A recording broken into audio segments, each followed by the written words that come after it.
So today we're going to take a look at education technology blogs and thinking about how they're useful or not useful for students with disabilities, thinking about how these are beneficial for teachers or students. All right, so ed tech blogs are an important tool that are beneficial for both teachers and students, and teachers can use blogs to find resources and advice and information about new and upcoming technologies just to help promote fresh and new lesson ideas in the classroom. And so for students, on the other hand, blogs are enhancing instruction and engaging students through digital citizenship. So they're learning how to be appropriate, what is the best way to display information or give information, and how that is affecting themselves and other people. So the first of three blogs that we're going to talk about today is Free Technology for Teachers.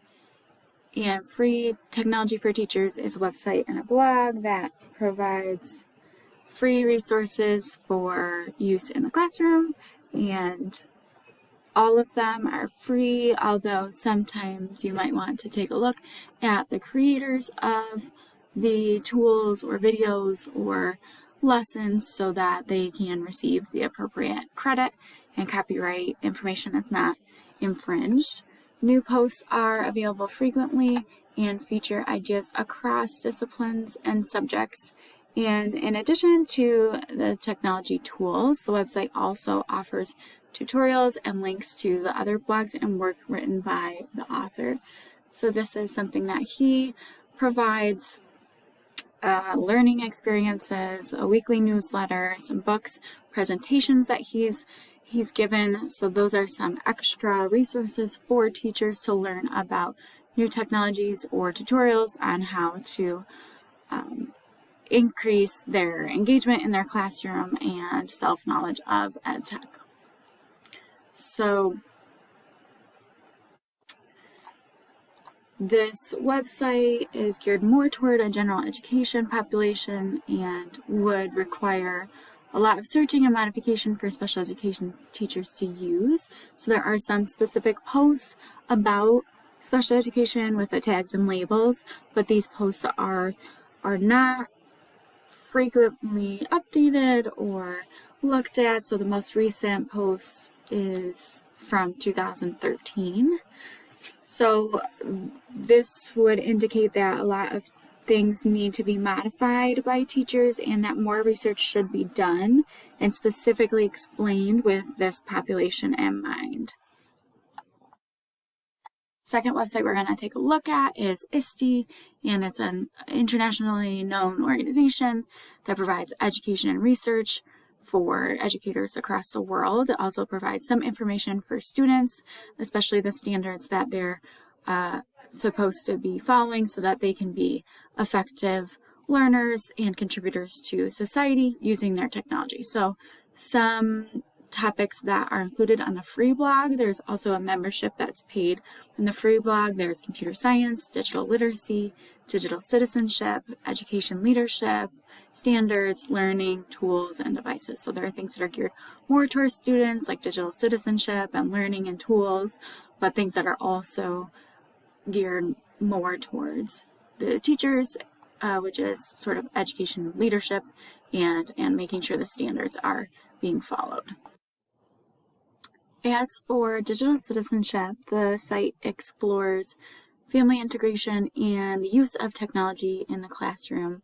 So there's different posts on how to promote literacy and effective use of that technology so that students of all abilities can become global citizens and appropriate with what they are doing online. Digital citizenship is integral for students with disabilities to learn how to navigate the digital world with accessibility features and just making them an overall productive member of society and functional member there. In terms of special education, the blog does provide some information outside of the digital citizenship connection, but there is no real integrated piece there. However, there are ideas about new and upcoming technologies, assistive technologies that would be beneficial for teachers and students. The last blog we're going to talk about is The Innovative Educator. And The Innovative Educator is a blog that promotes tech tools to help enhance lessons and increase engagement. This engagement can be influenced by a variety of factors: internal, external, social, environmental, and those things can affect instruction and engagement, motivation in the classroom with different students. So in theory, using educational technology, using blogs, can help enhance that engagement and help create a positive loop among all of those factors so that a student is successful in school. Posts on this blog are written weekly, and they're on new and current technologies. Right now, the site is focused on artificial intelligence, ChatGPT, and the most recent post is focused on CurryPod, which is an interactive way to create lessons using AI.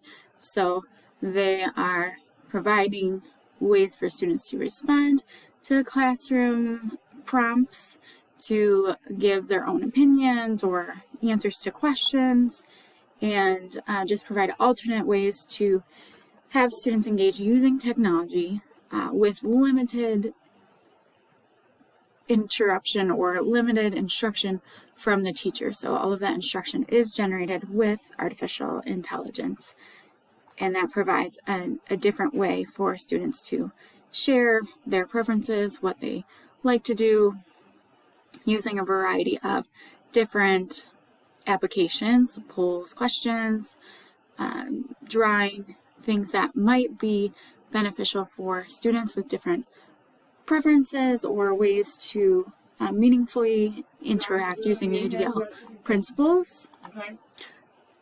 Lastly, this blog focuses on education technology, but also a variety of other topics, including those that are associated with special education, so things like ADD or ADHD or integration with assistive technology. However, not unlike other blogs and websites, the posts are limited and rarely recent, so there seems to be just a monthly or yearly even post about special education that starts around 2020 or 2019 and goes backward in time.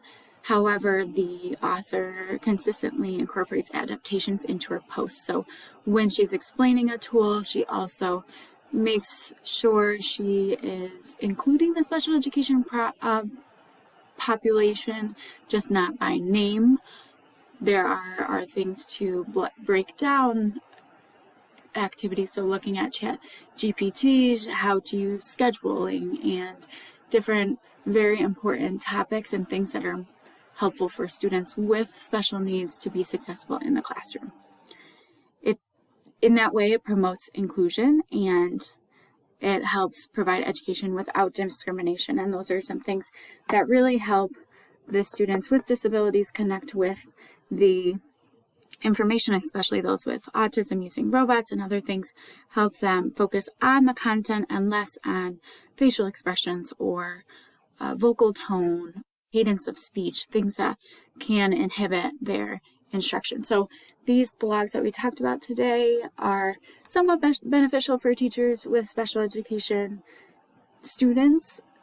It definitely requires the teachers to take a look at the information and then adapt it to their specific population.